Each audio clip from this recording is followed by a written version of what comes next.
Subscribe करें और bell दबाएं ताकि कोई खबर रह न जाए।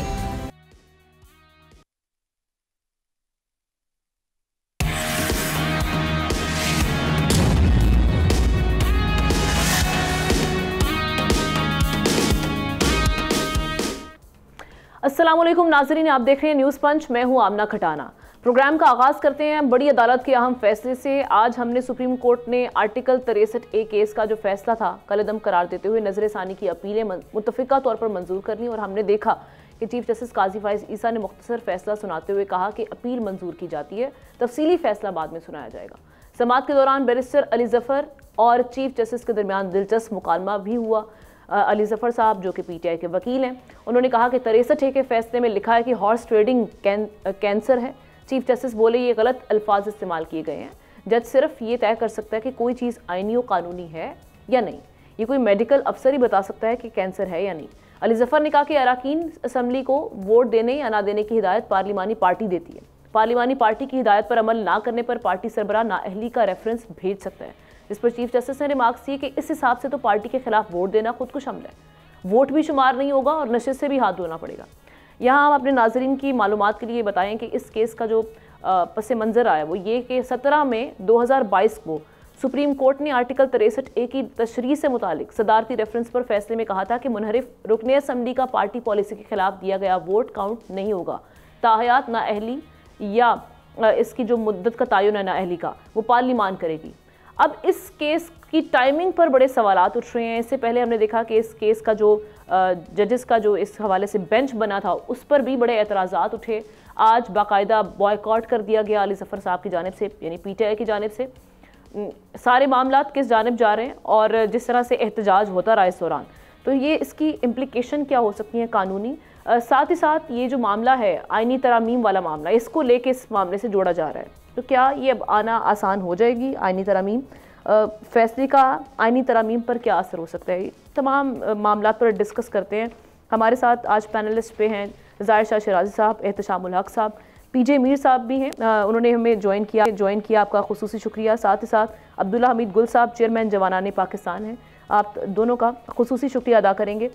आगाज़ करते हैं एहतशाम साहब, ये फ़ैसला कहा जा रहा है कि भाई बड़ी उजरत में फौरी तौर पर ये फ़ैसला आया, क्या ज़रूरत थी कि इस केस को भी इस टाइम पे सुना जाए जब आइनी तरामीम की बात भी हो रही थी, और फौरी तौर पे ये जो फैसला आया है उस पर भी बड़े हम देख रहे हैं कि एतराज़ात भी उठाए जा रहे हैं, ना सिर्फ PTI की जानिब से बल्कि शाहिद खान अब्बासी साहब भी आज बोले हैं इस फैसले पर, उन्होंने भी काफ़ी तनकीद की है। कैसे देख रहे हैं इसको?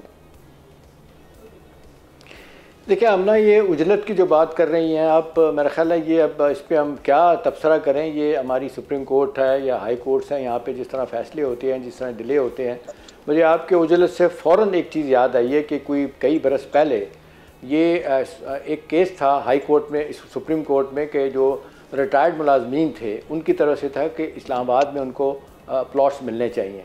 एक अरसा तक केस पड़ा रहा, किसी ने नहीं सुना। फिर अल्टीमेटली सुप्रीम कोर्ट ने सुना, तकरीबन 8 महीने 10 महीने बहस हुई। उसके बाद से 2-2.5 साल से ज़्यादा का अरसा हो चुका है, उस पर फ़ैसला नहीं हो रहा। बेशुमार लोग जो पेंशनर थे, मेरा ख्याल है वो अल्लाह को प्यारे हो गए, उनके फ़ैसले नहीं आए। तो मैं एक मिसाल दे रहा हूँ, इस तरह बेशुमार दफ़ा इस तरह ही होता है कि चीज़ें डिले होती हैं।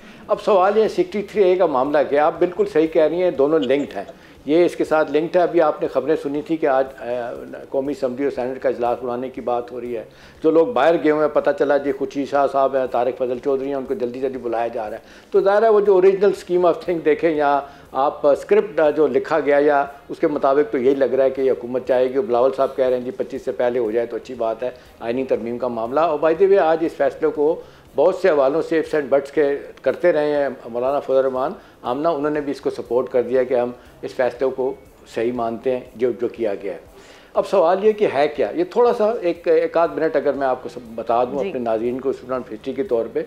ये ओरिजिनल 1973 के कॉन्स्टिट्यूशन में भुट्टो साहब की असम्बली में जो बनाई गया था आइन, उसमें 63 रखा गया था, लेकिन ये 10 साल के लिए रखा गया था कि 10 साल के बाद, क्योंकि भुट्टो साहब का भी माजरत के साथ ख़तरा था कि लोग उनके भागेंगे, लिहाजा के डिफेक्शन क्लास लगा दी गई, किस्म की हॉर्स ट्रेडिंग जो ना हो।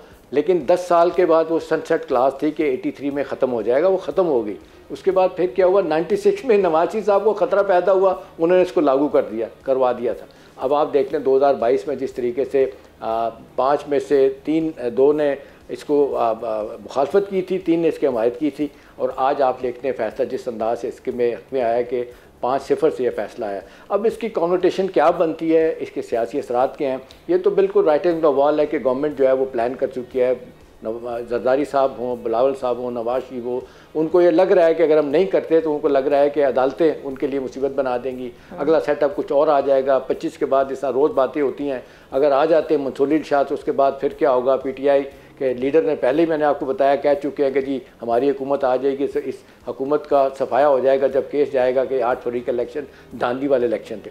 अब सवाल यह है कि इसके बाद क्या होगा। देखिए अब एक हॉट सेटिंग भी होगी इस हवाले से, डेफिनेटली हुकूमत अप्रोच करेगी बाकी लोगों को, क्योंकि आप देख लें कि एक ये भी इस दौरान ये कहा गया था कि हो सकता है अपने फजल रहमान के अलावा ही हम बंदे पूरे कर लें। तो ज़ाहिर है कुछ लोगों का ख्याल है कि जिन्होंने PTI के वो बंदे 41 जिनकी फेस का अभी तक कुछ नहीं पता किधर जाना है तो वो कर देंगे।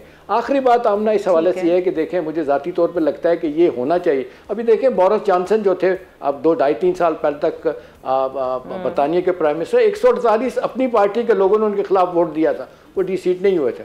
तो ये डिपेंड करता है कि आप इसको how you look at it. तो जनरली तो ये लग रहा है कि इस वक्त हुकूमत जो चाहती है वो उसके मुताबिक ये काम होगा, पूरी कोशिश की जाएगी। पहली अटैम्प्ट नाकाम हुई है और दूसरी में कोशिश करेंगे आईनी अदालत हो, और फिर ये जो सेटअप बनाना है कि क्या होगा, काजी साहब रहेंगे नहीं रहेंगे, इफ्स एंड बट के साथ मामला जो है ना वो चलते रहेंगे। लेकिन आखिरी बात है कि ये सब कुछ जो हो रहा है ये टोटल महाजाराई की तरफ मामला जा रहा है। कल इन्होंने जलसा इस्लामाबाद में रखा हुआ है एहतजाज का, आज से सारे रास्ते बंद होना शुरू हो गए हैं, पकड़ दकड़ हो गई। तो हम रोज बात करते हैं गैर यकीनी पॉलिटिकल उसके पेश नजर इस वक्त हम देख रहे हैं सिक्योरिटी भी काफी टाइट की जा रही है, कुछ ऐसे इकदाम लिए जा रहे हैं। मीर साहब, इसके रेपरकशंस क्या होंगे, क्योंकि जजेस को भी हम देख रहे हैं कि इस मामले पर जो एक जजेस में भी पोलराइजेशन पाई जा रही है, पहले बेंच की तश्कील को लेकर, अब ये जो फैसला आया और ये फौरी तौर पर फैसला भी आ गया, ये भी इसको भी लिंक किया जा रहा है जो हमारी कॉन्स्टिट्यूशनल अमेंडमेंट्स होने जा रही हैं एक्सटेंशन वाले मामले को लेकर। तो सर ये हम देख रहे हैं महाजराई तो पहले ही बढ़ रही थी,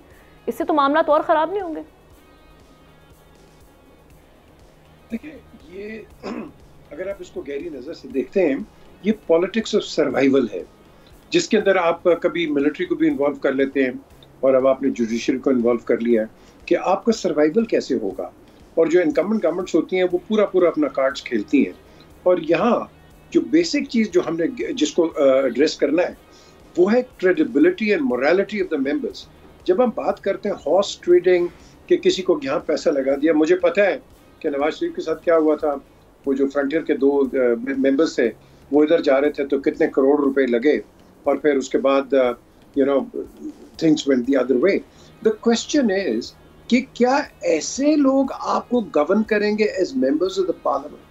छोड़ दें कि कौन क्या होगा, लॉ क्या होगा। हम तो लॉ एट कन्वीनियंस बना लेते हैं अपनी सेफ्टी के लिए, और वो टेम्परेरी होते हैं।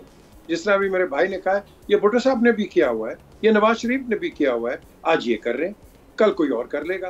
तो is this how we are going to run this country? हम यहाँ तो चैंपियंस तो बड़े हैं, लूली लंगड़ी जमहूरियत भी बहुत अच्छी है भाई, वेरी गुड, तो चलने तो दो। खुद तो जमहूरियत पे अमल नहीं करते, आप हमें दर्स देते हैं कि आपने जमहूरियत पर जाना है। ये क्या जमहूरियत है? ये आपने सही रेफरेंस दिया शाहिद का, खकान का, कि ये क्या डेमोक्रेसी की हम बात कर रहे हैं? एक तरफ पकड़ दकड़ कर दी है, लोगों को बंद कर रहे हैं, फिर हम कह रहे हैं जी डेमोक्रेसी है। What a shame. देखो डेमोक्रेसी होती है people of the people, by the people, for the people, but we are not talking for the people, we are talking for the incumbent government and incumbent political party जिस वक्त जो पार में है। तो ये डेमोक्रेसी नहीं चलती है। और ये जो आपने टाइमिंग की बात की, this is the worst possible timing आप कर सकते हो। आपका पार्लियामेंट कंप्लीट नहीं है, आपका parliament in perception is supposedly a fake parliament as the parliamentarians are talking. तो अगर आपने इस बेसिस के ऊपर एक लॉ पास कर रहा है तो you really think कि इसके जो grounds हैं वो in the future तकड़े होंगे? I don't think so. So इसके अंदर अगर आपने कुछ भी करना है, you got to sit with the opposition and a total opposition including your alliance partners कि भाई let's discuss on this. वो नहीं हो रहा। यहाँ जैसे मैंने पहले कहा है, ये पॉलिटिकल सर्वाइवल की बात हो रही है कि मैं गवर्नमेंट पे रहूं। और भाई दुनिया के अंदर हिस्ट्री ले लो, no one remains permanent, not even a human being. So what are we talking about for Pakistan? हम पाकिस्तान के साथ खेल रहे हैं। So good luck to democracy. Gul साहब, रियासती इदारे भी मुतनाज़े हो रहे हैं सारे मामले में। ये तासुर के कहीं ना कहीं एक जुडिशरी एक ऐसा इदारा था जहाँ से हम जो भी मामला होते थे वहाँ से हम कह सकते थे कि कहीं ना कहीं इंसाफ की तवक्को है। अब ये कहा जा रहा है कि इसको भी हुकूमत अब इन मामला को देखते हुए आईनी तरमीम वाले मामला कंट्रोल करने में कहीं ना कहीं कामयाब हो गई है। आपको लगता है कि ऐसा तासुर ये जो आज का फैसला है उससे आया है? बिस्मिल्लाहिर्रहमानिर्रहीम। देखें, ये जो 2022 के ऊपर नज़रसानी अपील की गई थी और फिर आपको पता है वो अभी तक उस पर सुनवाई नहीं हुई और फाइनली उसके ऊपर फैसला आया। 5 जजेस का फैसला था, 3-2 का फैसला आया उसके ऊपर। और सर यहाँ कहने का यह है कि ये भी कुछ सोच समझ के ही किया गया था ना। जिन लोगों ने आइन बनाया था उसके ऊपर उसके प्रोज एंड कॉन्स को जो है वो देखा गया था। लेकिन जिस तरीके से हो रहा है, अगर सब कुछ जो है वो एक ख़ास मकसद के लिए हो रहा है, पहली बात यह है कि इसमें कोई बुरी बात नहीं है कि हमें देख रहे हैं और आइन जो होता है वो हर आखिर तो होता नहीं है और उसके अंदर आवाम की सहूलत और बेहतरी के लिए अमेंडमेंट्स होनी चाहिए और आज भी होनी चाहिए। लेकिन ये जो वक्त है ये एक ऐसा वक्त है जिसके अंदर हम फरूल में एक तनाज़ा बनाया। फिर जब हुकूमत ने ये बिल लाया और उसके बाद उसको फेलियर का सामना हुआ तो वो भी उजलत में था, सबको पता है इस बात का। और फिर आपने देखा कि वो उजलत में लाए हुए बिल के ऊपर फिर पीपल्स पार्टी ने अपना मसवदा, मौलाना फजल रहमान ने अपना, और फिर जाहिर है हुक्मरान जमात जो है उसके अंदर भी 2 धड़े हैं और उन दोनों के तहफ़्फ़ुज़ात अपने अपने हैं। अब ये कह देना कि ये बहुत आसान होगा, ये आसान नहीं है, ये कांटों की सेज है। ये बिल जो है बावजूद जब हम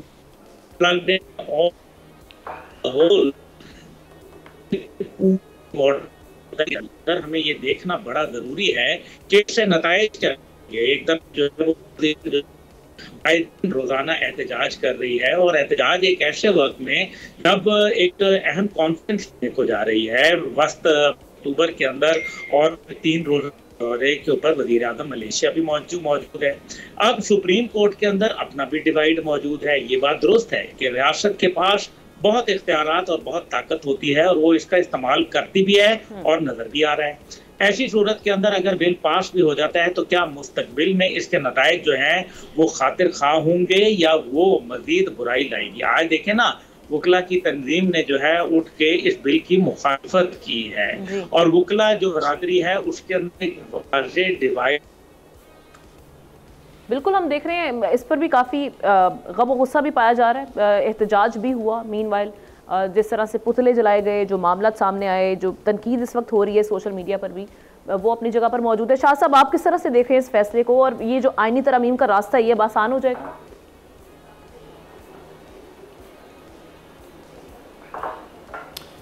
आमना, जैसे मेरे ख्याल मैं तो ये समझता हूँ कि एक स्याह धब्बा है 63(1)(a) के अंदर जो जिस तरीके से अमेंडमेंट्स को इंडोर्स किया गया है। और हॉर्स ट्रेडिंग क्या, अब तो इसमें मेरे ख्याल में इससे ऊपर की ट्रेडिंग की बात हो रही है। आपने पीछे देखा कि हमारी यही सियासी जमातों ने बलूचिस्तान के अंदर क्या किया, सेनेट के इलेक्शन में क्या हुआ, खैबर पख्तूनख्वा असम्बली के अंदर क्या हुआ। फिर तो मेरे ख्याल में कि सियासत की ज़रूरत ही नहीं है और जमहूरियत की ज़रूरत ही नहीं है। क्या पोजीशन और क्या आपकी जो है बरसर इक़्तिदार लोग, ये तो तमाम के तमाम मेरे ख्याल में हम बार बार एक बात कहते हैं, ये सोशल अशराफियाँ हैं, इस मुल्क के एलीट्स हैं और ये हर सूरत में पाकिस्तान पे हुकूमत करना चाहते हैं। ये 10 से 15-20% लोग ये डेमोक्रेसी खेल के मेरे ख्याल में इसी तरीके से बाकी लोगों को कोयर्स भी करना चाहते हैं, बाकी पाकिस्तानियों को इन्होंने ग़ुलाम भी समझा हुआ है। अब सबसे बड़ा रोल मेरे ख्याल में जुडिशरी की तारीख़ में ये चीज़ें भी मेरे ख्याल में स्याह हरूफ से लिखी जाएंगी और it's a doomsday for the judiciary कि जिस तरीके से वो चीज़ें इंडोर्स करें कि आप हॉर्स ट्रेडिंग को प्रमोट करें। बेशक अगर आप अपने इलेक्टोरल सिस्टम को देखें तो आपके निज़ाम के अंदर मेरे ख्याल में आम आदमी की रसाई इन असम्बलियों तक वैसे भी नहीं है, फिर ये इतने क्यों खौफज़दा हैं मुझे तो समझ नहीं पड़ रही। जैसे मीर साहब ने कहा कि इनके लिए डू एंड डाई वाला मामला है, इन्होंने हुकूमत में रहना है और जो इस वक्त अब PDM 2 की हुकूमत है वो जाहिर बात है कि वो तो पहले यही क्लेम करें कि पहले 2 साल हमने कुर्बानी दी, अब भी हमने कुर्बानी दी, इतनी मुश्किल हालात में, इकॉनमी के हालात मुश्किल थे, हमने हुकूमत गिराई, हमने तमाम प्लानिंग करके बरसर इक़्तिदार हुए, तो इतनी जल्दी तो मेरे ख्याल में ये हुकूमत छोड़ने वाले नहीं है। लेकिन नुकसान क्या है? नुकसान ये है कि आपके तमाम के तमाम इदारे पोलिटिसाइज है। देखिए, इस्टेब्लिशमेंट बेशक हमेशा कहती है कि हम हुकूमत के साथ होते हैं क्योंकि वो निज़ाम चलाना चाहती है अपनी मर्जी से। अब आप देख रहे हैं जुडिशरी क्या कर रही है, क्या जुडिशरी फैसिलिटेट नहीं कर रही है इस मुल्क के अंदर ऐसे निज़ाम को जिसमें चंद लोग पावर में रहेंगे। कल खुदा न खास्ता इस्टेब्लिशमेंट के ये लोग आंख का तारा नहीं होते और दोबारा एक हुकूमत नई जमात आती है, लेकिन जुडिशरी से भी तो मज़ाहमत आ सकती है ना करेगी अगर आप नजरिया जरूरत के तहत और अपनी हुकूमतों को, जो हम जब डिवाइड की बात करते हैं तो वहां से भी मज़ाहमत क्या आएगी। आप एक अपोजिशन जमात है वो बेचारी सड़कों पे निकलती है, नहीं मज़ाहमत तो मेरे ख्याल में विजिबली है। आप देख रहे हैं कि मज़ाहमत कहाँ नहीं है। अब आपके जो लोग हैं आप अगर उनको फॉर्म 45 हुकूमत को नहीं मार रहे, आप उनके इंसाफ अदालतों में नहीं दे रहे, आप कमीशन नहीं बना रहे, आप जो है उनकी जितनी चीख व पुकार नहीं सुन रहे, आप उनको रिजर्व सीट्स नहीं दे रहे। मैं ये नहीं कहता कि आप अगर उनका हक बनता है तो आप दे दें, प्रॉब्लम क्या है आपको? प्रॉब्लम बेसिकली यही है कि आप माइनॉरिटी हैं, आप बड़ी पार्टीज नहीं हैं, आप मिलजुल के एक जत्था कटा हुआ है और आप एक उस जमात के वोट को चोरी कर रहे हैं, ये उनका दावा है। मतलब आई एम नॉट सेइंग कि ये ठीक है गलत है, लेकिन अगर वो गए अदालतों के अंदर तो आप उनको इंसाफ दिलाएं। दूसरा देखिए मेरे ख्याल में अगर सेलेक्टिव इंसाफ होगा तो फिर इसमें तो कोई दूसरी राय नहीं है। जो मुल्क के 7-8 इंस्टीट्यूशंस हैं अगर वो एक तरफ हैं और सिर्फ एक शख्स जो है वो दूसरी तरफ है या एक जमात दूसरी तरफ है, दूसरा हम क्यों अज्यूम करते हैं कि जी 25 अक्टूबर के बाद ये होगा, 25 के ऊपर ये होगा? क्या इनको खौफ है कि वाकई 25 अक्टूबर के बाद जुडिशरी आजाद होगी, वो आजादाना फैसले करेगी या वो मेरे ख्याल में गैर मुनसिफाना करेगी? गैर मुनसिफाना फैसला आज इन्होंने करवा दिया है और ये मेरे ख्याल में पाकिस्तान की हिस्ट्री में लिखा जाएगा। आप इसको डिनाई नहीं कर सकते। चलें, आप इसको कभी भी डिनाई आपका इस हवाले से पॉइंट आ गया। अब्दुल्ला साहब आपका पॉइंट रह गया था, इसमें ये भी ऐड ऑन कर लीजिएगा। 25 अक्टूबर से पहले क्या जुडिशरी में भी हम आप बात कर रहे थे ना, आप कह रहे थे डिवाइड है, तो वहां से भी कुछ मज़ाहमत आ सकती है मामला को लेकर?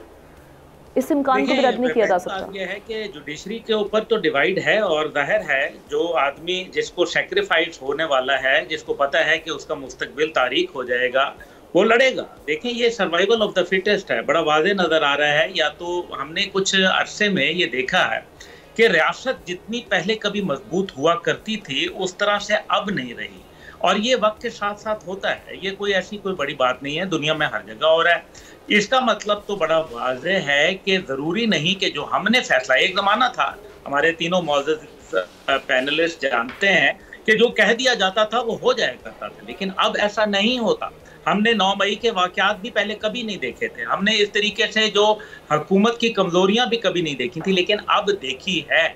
इसका मतलब यह है कि जुडिशरी अपने मसल्स एक्साइट करेगी और बड़े मजबूत करेगी, और वो फिलहाल जो उनकी कॉन्स्टिट्यूएंसी है, जो जुडिशरी की कॉन्स्टिट्यूएंसी है, वो है वकला बरादरी।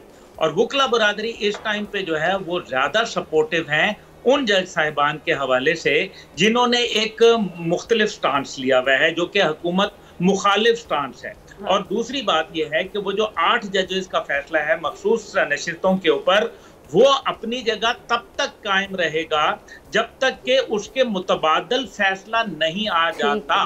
अगर वो रहेगा तो इसका मतलब है कि वो लाजिम और मलजूम है और ये इनके गले पड़ जाएगा। टाइम पीछे कोई नहीं रह गया। वकला की तहरीक कोई बड़े लेवल पर, बड़े पैमाने पर आ सकती है, आप ये कह रहे हैं? सही। चलें एक ब्रेक लेते हैं, ब्रेक के बाद वापस आते हैं। एक और अहम हम देख रहे हैं अक्टूबर का मंथ, ये बड़ा ही इंपॉर्टेंट है। इसमें क्या क्या डेवलपमेंट्स होने वाली हैं उसको लेकर अभी जो पॉलिटिकल इस वक्त मामला चल रहे हैं उनको किस तरह से चलना चाहिए, इस पर बात करें।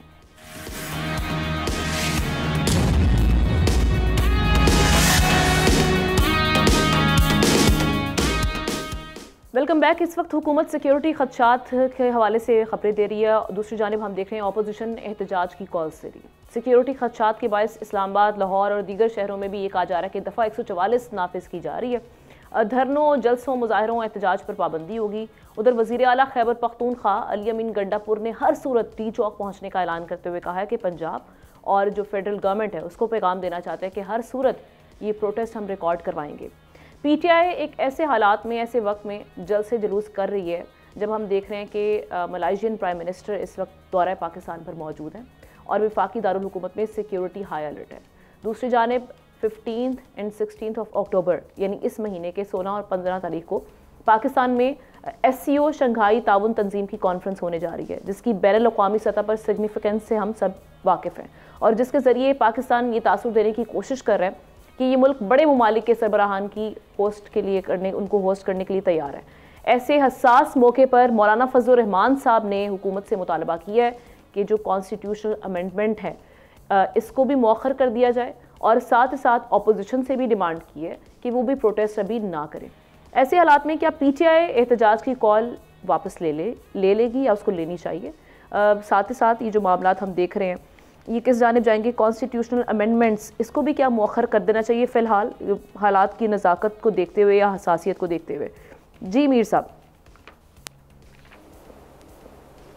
देखिए, ट्रस्ट डेफिसिट इतना है between the government and the opposition कि अगर वो कहते हैं हाँ जी मौलाना साहब की बात पे आते हैं, बात तो अच्छी है, नथिंग रॉन्ग इन इट, लेकिन कौन गारंटी देगा कि यू टर्न वहां ना हो जाए?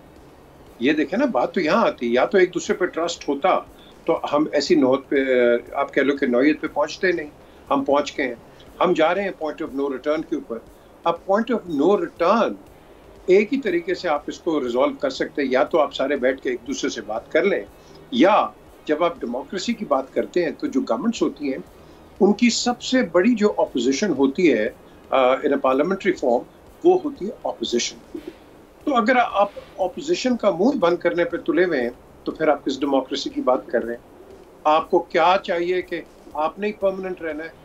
आज तक पाकिस्तान में परमानेंट रहा है कोई? मिलिट्री भी आई है, सिविलियन गवर्नमेंट्स भी आई हैं, कोई परमानेंट रहा है? कोई नहीं रहा। So are we going to learn or we are not going to learn? अब यहाँ जैसे मैंने पहले आपको कहा है कि ये एक पॉलिटिकल सर्वाइवल की गेम है, और पॉलिटिकल सर्वाइवल पर्टिकुलरली PMLN की, जो कि मेरी नज़र में गढ़ था इनका, लाहौर पंजाब बड़ी स्ट्रॉन्ग थी, आज उसको फ्रेगमेंटाइज कर दिया है। किसने किया है? PTI ने। पीपल्स पार्टी जो कि एक ज़माने में एक नेशनल पॉलिटिकल पार्टी होती थी, बिगर देन PML, लेकिन आज देख लें वो रीजनलाइज और मार्जिनलाइज हो गई है। सो अब आप देख लो कि minority parties are not trying to dictate majority party कि आपने मुल्क को किस तरह चलाना है। ये चीज़ रिजॉल्व हो सकती है, हमने सोल्यूशंस पे जाना है कि इसके अंदर कोई बैठ के बात करे। मैं बार बार कह रहा हूँ, हम हैं डंडे से चलने वाले। अगर यही रास्ता है तो general Asim Munir has to come and intervene and give them मैं कह रहा हूँ चांस दे दो, give them an opportunity कि please sit down and talk for the in the interest of Pakistan, क्योंकि ये आपस में नहीं बैठने वाले। आपस में यही चीज होगा, इधर तरमीम कर दो, ये कोई खराब होगी, एक और इसको तरमीम करा दो। हम एडॉकिज्म पे और SROs पे तो ये मुल्क चलाते रहे, PCOs पे मुल्क चलाते रहे, तो क्या यही रूट हमने इस्तेमाल करना है पाकिस्तान का? ना। It is high time that sanity has to prevail in this political structure of ours. हमारा बड़ा delicate structure है। आप देखो जिस तरह हम बात करते हैं, ये horse trading and all this kind of stuff, मुझे बताओ, नीचे तो हमें पता है कि करप्शन कितनी हो रही है, ऊपर जाके आपके मेंबर्स का ये चक्कर चल जाता है, जिसको ज्यादा पैसा मिलता है वो इधर टिल्ट हो जाता है, जिसको कम होता है वो इधर चल जाता है। तो द क्वेश्चन इज, अब आपने जुडिशरी पे बहुत बड़ी उंगली लगा दी है। अब जुडिशरी, मैंने एक और अभी प्रोग्राम में पहले भी कहा है, I think in the larger interest the chief justice, जिनका परसेप्शन बहुत ही खराब हो गया है, I think is a gentleman, is a good man, he should resign immediately and not take up the position of chief justice of Pakistan. ये आपको judiciary की यूनिटी नजर आएगी इधर। क्यों? लॉ पास हो गया, वो कहे जी ये हो गया, 58 के ऊपर मैं अंदर आ जाऊंगा। No, I think the chief justice has to show some mettle and credibility and morality कि ना, ये कन्वीनियंस में मुझे इस्तेमाल किया जा रहा है, और जो होगा फिर आपको पता है, उनको तो कहेंगे ये तो आया इसलिए। और ये एक और जो चीज भी आता है, इसके अंदर आप अखलाकी तौर पर उनके पास रिजाइन करने का एक हक है, इख्तियार है, बिल्कुल है। लेकिन एक और जो चीज आती है जो कि लोग अंडरस्टैंड नहीं कर रहे हैं, no matter which prime minister, आज शहबाज है, कल कोई और होगा, परसों कोई और होगा, do these prime ministers know the ability and capability of a person कि जिसको इन्होंने जज अपॉइंट करना है? Do they know that? Do they know the background of that person? वो तो किताब पे जो लिखा है ना। तो इसीलिए आपने यहाँ एक और परसेप्शन ये क्रिएट कर दिया। और दूसरा जो ये है कि ये जज की ट्रांसफर भी कर देंगे, उनकी पोस्टिंग भी कहीं कर देंगे अगर फैसला ना आए। ये परसेप्शन आएगा, चले, हालांकि it could be on merit, we don't know, but ये परसेप्शंस जो आगे है ना at this particular time, which is absolutely bad timing for all of this. You're correct. Abdullah साहब, ये इस एक टाइमिंग को देखते हुए इस तरह के कंटेंशियस जो मैटर्स हैं या अफेयर्स हैं जिनको हम देख रहे हैं कि जल्द से जुलूस ये तो होते रहेंगे, ये सियासत तो चलती रहेगी, या फिर ऐसे कॉन्स्टिट्यूशनल अमेंडमेंट्स इसको भी थोड़ा डिले किया जा सकता है जैसे मौलाना साहब भी कह रहे हैं, तो हमें पाकिस्तान के इंटरेस्ट में क्या इन चीज़ों को असाइड नहीं कर देना चाहिए एटलीस्ट इस मंथ के लिए? अब्दुल्ला साहब अपना माइक अनम्यूट कर दे काइंडली ताकि हम आपको सुन सकें। अभी आपको जी जी जी जी आई कैन हियर। जी जी जी मैंने ये गुजारिश की कि पाकिस्तान का ही तो इंटरेस्ट हर जगह मौजूद है। आपको याद होगा कि बिलावल जरदारी साहब ने जो है वो एक एहतजाज की कॉल दी थी और कहा था कि इस्लामी जो स्पेशल ये जो इनकी वज़राए ख़ारजा की मीटिंग थी 2022 मार्च के अंदर, तो उन्होंने कहा था वो नहीं होगी। अभी जैसे पीजे साहब ने कहा उस वक्त के आर्मी चीफ ने जो है इंटरवीन किया और फिर क्या नतीजा निकला, फिर बिलावल साहब ने 2 घंटे बाद वो बयान वापस ले लिया था। लेकिन then you have to deal with iron fist, क्योंकि जब नेशनल इंटरेस्ट जो है वो हो तो फिर आपको जो है बाकी चीज़ों को नहीं देखना पड़ता। ये सियासत रियासत के नाम के ऊपर जो की जा रही है ये बड़ा जुल्म हो रहा है, रियासत को नुकसान नहीं पहुंचना चाहिए। Keeping the track of PTI, मेरा ख्याल है कि जब चाहे वो चाइना के शी जिनपिंग का दौरा हो या फिर वो दीगर दौरे हों, तो हमने धरने देखे, हमने देखा कि पार्लियामान के सामने वाले गेट से नहीं बल्कि पीछे वाले गेट से आएंगे। और आज तक याद, मैं आपको बता रहा हूँ कि जब भी मैं चाइनीज सफीर से मिलता हूँ वो कहते हैं कि जी हमें कहा गया कि हमारे सदर जो है वो पीछे वाले गेट से आए। क्यों? वो कोई चोर थे जो पीछे वाले गेट से आते? देखिए बात यह है कि अब मुझे ये बात बड़ी अच्छी तरीके से इल्म है कि अली अमीन गंडापुर साहब और कुछ और दीगर ने बाकायदा अडियाला जेल को ये मैसेज दिया कि मेहरबानी करें ये एहतजाज गुजारने दें, अभी आप इसका टाइमिंग तब्दील कर लें। मलेशिया के वजीर आजम आए हैं और फिर एक अहम शंघाई कॉरपोरेशन एससीओ का जो समिट है वो होने जा रहा है, जिसमें हमने ब्रिक्स बैंक के लिए भी दरख्वास्त दी हुई है कि जी हम ब्रिक्स को ज्वाइन करना चाहते हैं। अब मसला यहाँ यह है कि ऐसे वक्त के अंदर हम करना क्या चाहते हैं। अब मतलब यह है कि आगे से जवाब जो आता है वो बड़ा इंटरेस्टिंग है। जवाब ये आता है कि यही तो मौका है कि जब आप जो है अपने नंबर बना सकते हैं और आप किसी जो है वो ऐसे रिजॉल्व के ऊपर आ सकते हैं जहाँ कुछ गिव एंड टेक होगा। देखिए अगर ये सोच है, I am sorry, I don't tend to agree with this thought process. मसला यहाँ यह है कि पाकिस्तान की सालमियत, पाकिस्तान की सलामती, लेकिन जहाँ मौलाना फजलुर रहमान ने ये फैसला दिया है इसका एक ये भी मतलब निकल रहा है कि कहीं ऑपोजिशन जो है वो कमज़ोर पड़ गई है और उनको ये नज़र आ रहा है कि हुकूमत ये बिल लाने में कामयाब हो जाएगी and opposition wants to buy time. और जितना डिस्टेबलाइजेशन होगी, जितना यहाँ हंगामा आ रही होगी, जितना यहाँ जो है वो फसाद बर्पा होगा, देखे ना वो कहता है कि मैं अब ये जो आप देखें कि बेंजामिन नेतन्याहू क्या कहता है, वो कहता है कि मैं इसराइल जो है वो ईरान की लीडरशिप से ईरानी कौम को आज़ाद कराना चाहता है। यहाँ कौन है जो कहता है कि जी हमने पाकिस्तान को आज़ाद कराना है? मैं मजीद क्या बोलूं। इसका मतलब यह है कि दो अहम कुव्वतें जो हैं, दोनों को क्योंकि बाहर से जब कुछ नहीं किया जा सकता तो उनको अंदर से जो है वो तोड़ने के लिए ये तमाम काविशें और कोशिशें की जाती हैं। खुदारा पाकिस्तान है तो हम हैं, पाकिस्तान की सालमियत है, पाकिस्तान की मईशत है, बेहतर अंदाज में हालात बेहतर हो रहे हैं, मिलजुल के काम करें। ना आप वफाक के ऊपर इतना दबाव डालें कि कोई मिस हैंडल हो जाए और ना सूबों पे इतना जुल्म किया जाए कि वो बिल्कुल भिदक जाए। ठीक है, लेकिन एहतशाम साहब, कल मैं फवाद चौधरी साहब को सुन रही थी, वो ये कह रहे थे बोल के प्रोग्राम में, उन्होंने ये बात की कि एससीओ पे अगर एहतजाज वाली कॉल ऑफ करने का जो कहा जा रहा है पीटीआई को, एहतजाज तो बेसिकली कॉन्स्टिट्यूशनल अमेंडमेंट्स को देखते हुए किया जा रहा है, तो ये गवर्नमेंट करे ही ना, अभी लेकर ना आए ताकि ये एहतजाज वाले मामला तो रुक जाए वहीं पर, ये होंगे ही नहीं, तो ये तो बेसिकली हुकूमत के सर जा रही है, वो ये जिम्मेदारी उन पर डाल रहे हैं। देखें ये तो सियासी जवाब है ना आमना, कि आप अपनी बात मनवाना चाहते हैं तो आप कहें कि जी आप ये काम ना करें, अमेंडमेंट वाला तो हम ये नहीं करेंगे, तो गिव एंड टेक की बात है। देखिए हम ना ये पावर पॉलिटिक्स की डायनामिक्स बिल्कुल डिफरेंट होती हैं, और जो हम बात करते हैं सियासी मफाद की, जो पीजे भी बात कर रहे हैं, अब्दुल्ला ने भी बात की है, वो तो हम देखते हैं वो किस बात की मूली है। पिछले 2 बरस से तो जो इंस्टेबिलिटी और देख रहे हैं गैर यकीनी की सूरत हाल, वो बड़ी खौफनाक होगी, और इस स्टेज पे तो मेरा ख्याल है मुल्क को अदम इस्तेकाम से दो चार करना जिससे बड़ा जुल्म नहीं होगा। सही लोग कह रहे हैं कि देखें जिस तरीके से आए हुए हैं अपना मलेशिया के प्राइम मिनिस्टर आए हुए हैं, SCO की मीटिंग होनी है। लेकिन अगर आप ये बैठ जाएँ सोच के कि हमने नहीं करने देना, तो देखिए इसका तो कोई हल कोई नहीं है। सूरत हाल इस वक्त यह है, अब यही जो बात हो रही है, सही कह रहे हैं। अब 2013 में जब PMLN की हुकूमत आई थी, वो धरने 148 दिन के हुए थे। उसके बाद क्या हुआ, चाइनीज़ प्राइम मिनिस्टर एम्बेसडर ने वो जाके ऑलमोस्ट रोए थे, ही बेग इनके पास बानी PTI के यार ये ना करें, उन्होंने कहा नहीं यही तो मौका है जो हमने करना नहीं करने दिया है। सवाल है कि इस वक्त कंपल्शन क्या है, उनकी तो कंपल्शन है, उनको लग रहा है कि ये शायद आखिरी इस वक्त हम महल्ला है जिसको हम धक्का दे के हुकूमत को गिरा देंगे। भाई खुदा ना खास्ता अगर ऐसा होता है, फ़र्ज़ करें आप कामयाब भी होते हैं हुकूमत करने में, कल आप आ जाएंगे फिर आपके साथ ही होगा। तो ये तो तमाशा हम एक देख रहे हैं कि पिछले कई बरसों से चल रहा है। नतीजा तन उर्दू में कहते हैं तरक्की माकूस, आप नीचे से नीचे चले गए।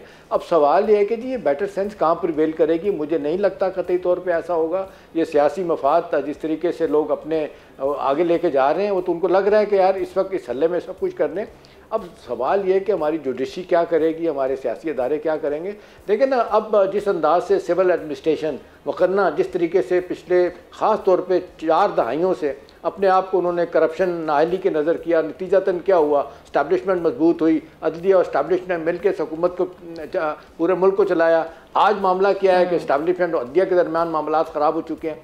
अब सवाल ये कि इससे आगे किसी ने जाना है कि नहीं जाना। अब बज़ाहिर यही लग रहा है कि जी चीज़ें अब जिस तरफ चल पड़ी हैं वो तो रुकेंगे नहीं। अभी इसके बाद अब ये जो आ गया अब फैसला आज का, इसके बाद आईनी तरमीम के मामले में मामला चलेगा आगे। फिर उसके बाद वो आ रहा है केस अपना ये क्या कहते हैं इंतखाबी जो सीटों वाला मामला है, जो किस PTI वाला मामला है, वो किधर जाएगा। तो बज़ाहिर तो लग रहा है कि चीज़ें इस वक्त हुकूमत भी इस्टेब्लिशमेंट भी हो तो अपनी मर्जी करेंगे, और शायद वो जो करेंगे ठीक ही कर रहे होंगे पुरानी सियासत को देखते हुए। अब ये कोई बिठाए कोई बात करे जिस तरह आप BJP बात कर रहे थे। अब यहाँ तो सारे अपने मफाद से हटने के लिए तैयार नहीं है, सियासी मफाद से ऊपर छोटे के लिए तैयार नहीं। उनको हुकूमत को लग रहा है डू और डाई। अगर ये मामला 25 तक चला गया, गए मंसूर साहब तो हम गए, तो मेरा ख्याल अब देखना इस वक्त ये कि कोई बैठेगा नहीं बैठेगा। अब इस दौरान हुकूमत ने तो एक बड़ा काम आज हुआ, हुकूमत के हक में बड़ा फैसला हो गया। अब जाहिर है लोग कहते हैं कि एक कॉन्स्टिट्यूशन को रीराइट करने की कोशिश की थी जिसको आज सुप्रीम कोर्ट ने अनडू कर दिया। आप ला के इख्तलाफ करें, यही सुप्रीम कोर्ट है ना, इसी से आपने लेने हैं ना अब फैसले। अब क्या हिंदुस्तान या अमेरिका कनाडा के लोग तो नहीं आके फैसले करेंगे ना। अब ये जुडिशरी अगर डिवाइडेड है, पोलराइज है, पोलिटिसाइज है, तो हम क्या करें। इसका जवाब तो फिर यही है कि वो जो फैसले कर रहे हैं तारीखदान देखेगा, उनको पूछेगा कि आपने क्या फैसले किए थे। लेकिन मेरा अपना ख्याल है कि डेफिनेटली अपनी लेगेसी छोड़ के जाने के बारे में ज़रूर सोच रहे होंगे। अपने बड़े ऑनरेबल आदमी हैं, मैं ज़ाती तौर पे उनको जिस तरह समझता हूँ काजी साहब चीफ जस्टिस जो हैं। लेकिन सवाल ये कि जब इतनी लड़ाई हो जाए, अब ये गवर्नमेंट तो केस नहीं लेके गई थी ना, तो सुप्रीम कोर्ट बार एसोसिएशन जो सबसे बड़ी मजबूत जमात है वकला की, अपने वकला की बड़ी क्रेडिबल जमात है, वो अदालत में गई है ना, हुकूमत तो नहीं गई। अब आप एक तरफ वो खड़े हैं, दूसरी तरफ दूसरी साइड के वकला खड़े हैं, तो ये सारे प्रेशर आएंगे। अब देखना क्या है आपकी ठीक आ गया। इसमें शाह साहब की जानिब चलते हैं। शाह साहब, हम 2014 में भी देख रहे थे कि PTI पर जो धरना था उस पर उस वक्त जो Chinese head of the state थे उनका जो विजिट था उसका धब्बा आज तक नहीं उनसे धुल रहा। बार बार उस पर पॉइंट स्कोरिंग का मौका मिल जाता है। हम देखते हैं जो सियासी मुखालिफ हैं उनकी जानिब से। अब फिर एक ऐसा इवेंट आ रहा है जिसके लिए हम कह सकते हैं कि कुछ देर के लिए डिले कर दे, 15 और 16 तारीख तक की तो बात है। उसमें अगर PTI ये सोचकर बैठी है कि उस दौरान इस SCO की आड़ में कॉन्स्टिट्यूशनल अमेंडमेंट्स कर दी जाती है रातों रात, उस पर भी मौलाना साहब कह रहे हैं कि अगर उजलत में की गई तो मुखालफत होगी।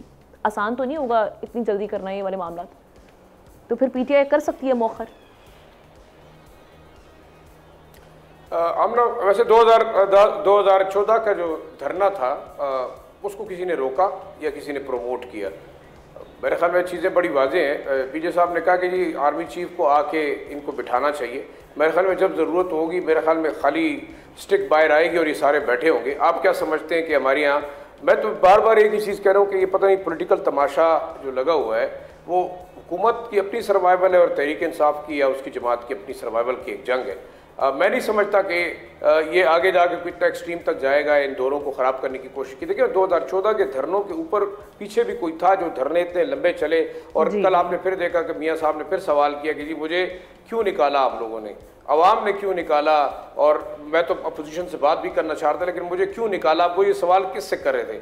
अब भी बात वही है कि जब तक आपके मुक़्तदर हल्के चाहेंगे कि इस किस्म की एक पोलराइजेशन का माहौल रहे, ये चलता रहेगा।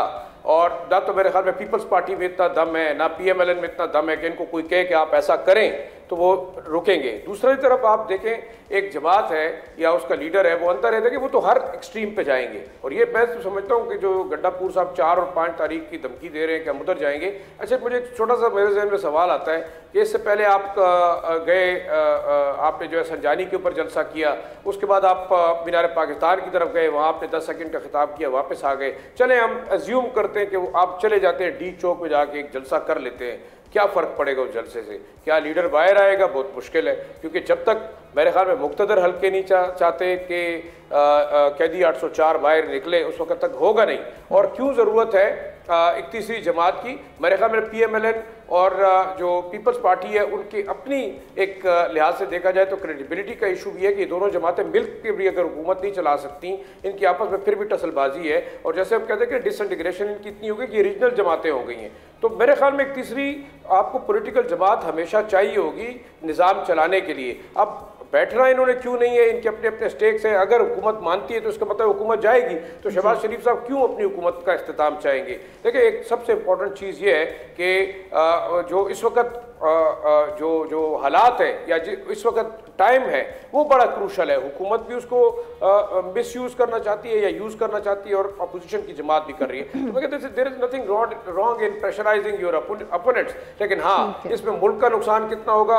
इन सियासी जमातों ने आज इस मुल्क का जो बेड़ा गर्क किया वो आप तो देख रहे हैं। इसके बाद आप इनसे क्या एक्सपेक्ट कर सकते हैं? मेरे ख्याल में अगर मजीद पोलराइजेशन बढ़ती है तो फिर एक नई ऑप्शन की तरफ जाया जा सकता है। और देखिए एक तो हमें ये भी खदशा होगा, हम नहीं चाहते कि ऐसा हो, अगर इनको फिर इन तमाम ऐसे ही SCO को होस्ट करना पाकिस्तान के लिए एक माइलस्टोन है, और इसमें तो फिर तो मेरे ख्याल में इक्वली रिस्पॉन्सिबल होगी गवर्नमेंट भी और ऑपोजिशन भी कि इसको कामयाब बनाया जाए। इसके लिए आपको कॉन्स्टिट्यूशनल अमेंडमेंट समेत जलसे जुलूसों दोनों से एतराज़ करना चाहिए। तब सबका मैं शुक्रिया अदा करूँगी। प्रोग्राम का वक्त खत्म हुआ चाहता है, आपसे होगी। अल्लाह हाफ़िज़।